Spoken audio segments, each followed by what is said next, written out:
আজকের বানাচ্ছিলাম চিকেন সারাবি কাবাব। তো সেটারই অর্ডার এসেছিল, এই যে বানিয়ে তারপরে পিক আপ করার টাইম এসে গেছে। সিজলার প্লেটে পেঁয়াজ দিয়ে তার উপর থেকে চিকেন দিয়ে দিলাম। চিকেন দেওয়ার পরে এর মধ্যেখানে এবারে টমেটো, মির্চি আর পেঁয়াজকে জ্বালিয়ে রেখেছিলাম সেটাও দিয়ে দিলাম।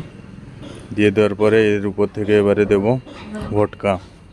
এটা রাম বা ওল্ড মং যায়, তো এতে এবারে আমাদের কাছে ছিল না, তার জন্য ভটকা ছিল। তো এই যে এর উপর থেকে এবারে ভটকা ঢেলে দেব। ভটকা ঢেলে দেওয়ার পরে এই যে ভটকাটা দেওয়া হচ্ছে পুরো চিকেনটার উপরে, মশলাকে ভালো করে একদম দিয়ে তার উপর থেকে এবারে আমুল বাটার দেব।